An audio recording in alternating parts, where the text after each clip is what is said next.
Vitajte pri ďalšej epizóde nášho podcastu. Dnes sa pozrieme na jedinečný svet chovu mravcov. Rozšírime si pohľad na druhy z celého sveta, vysvetlíme, ako sa líši starostlivosť o tropické, mierne a púštne druhy a pridáme viac informácií o formikáriách a ich prispôsobení jednotlivým druhom.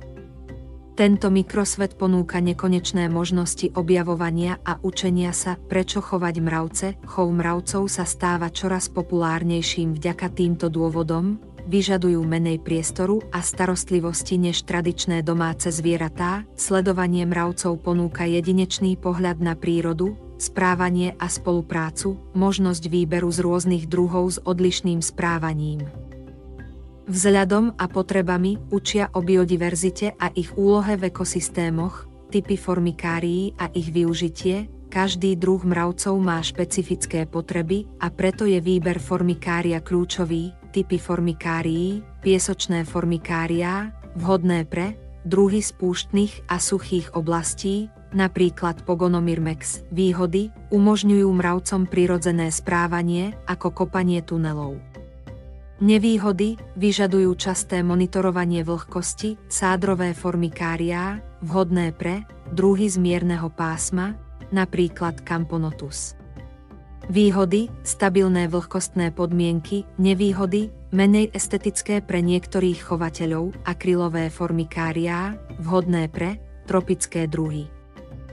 Napríklad Ata. Výhody, moderný vzhľad, ľahká údržba a dobrá viditeľnosť. Nevýhody, menej prirodzené prostredie. Prírodné teráriá, vhodné pre druhy, ktoré si budujú hniezda v pôde alebo dreve, napríklad Formica rufa. Výhody, realistické prostredie. Nevýhody, vyššia náročnosť na údržbu. Tropické druhy mravcov z Ázie, Oecopila smaragdina, stavajú hniezda z listov spojených hodvábom, ktorí vytvárajú larvy, vyžadujú vysokú vlhkosť a teplotu, sú veľmi teritoriálne a aktívne.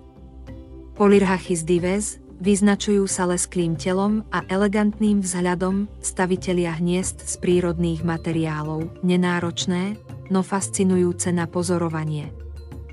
Carebara diversa majú extrémne rozdiely vo veľkosti medzi vojakmi a robotnicami, vyžadujú vysokú vľahkosť a dostatok potravy. Tropické druhy mravcov z Afriky. Mesor barbarus. Typický druh pre začiatočníkov. Uschovávajú semená v obilných komorách. Nepotrebujú vysokú vľahkosť ani zimovanie. Tetramorium bicarinatum.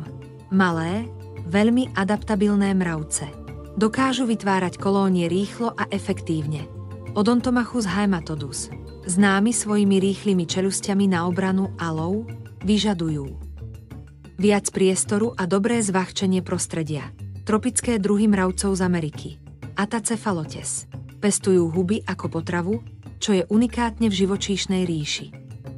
Veľmi aktívne potrebujú veľké formikárium, Solenopsis invicta, teritoriálne a agresívne, menej vhodné pre začiatočníkov, ale fascinujúce na sledovanie. Pogonomyrmex occidentalis, púštny druh, ktorý zbiera a skladuje semienka, vyžadujú nízku vlhkosť a piesočnaté prostredie. Mravce mierneho pásma a zimovanie, Lasius niger, ideálny druh pre začiatočníkov.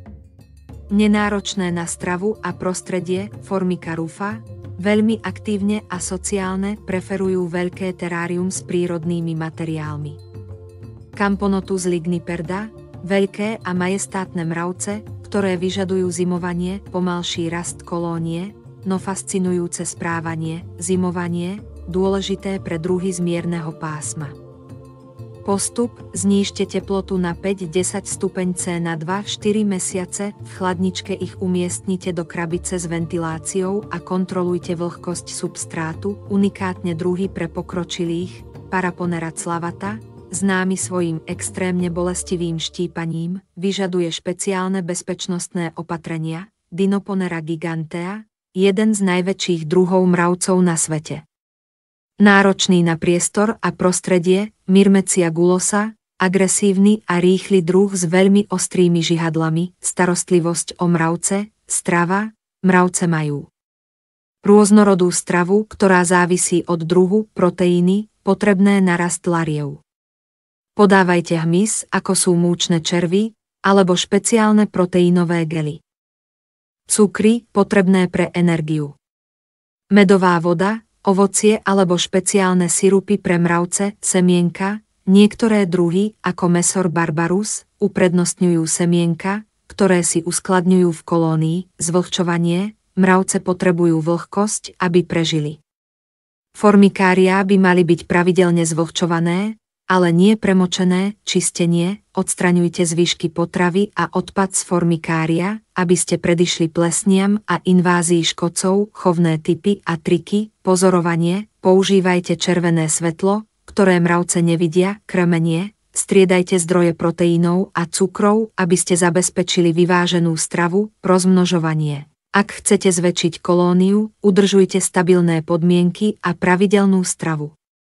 Kolónie v rôznych fázach, začnite s menšou kolóniou a postupne pridávajte robotnice, chov mravcov ponúka nekonečné možnosti učenia, objavovania a radosti. Od jednoduchých druhov pre začiatočníkov až po unikátne tropické druhy pre pokročilých každá kolónia má svoj príbeh. Ak máte otázky alebo chcete zdieľať svoje skúsenosti, napíšte nám na sociálnych sieťach alebo nás kontaktujte priamo. Ďakujeme e-shopom a chovateľom, ktorí nás podporili a podporujú, skskauky.sk, fidipus.eu, cvrčkuj.sk, Superzoo, Herpetológ, Jaro Animals, Elkoplast. Tešíme sa na vás pri ďalšej epizóde. Dovidenia.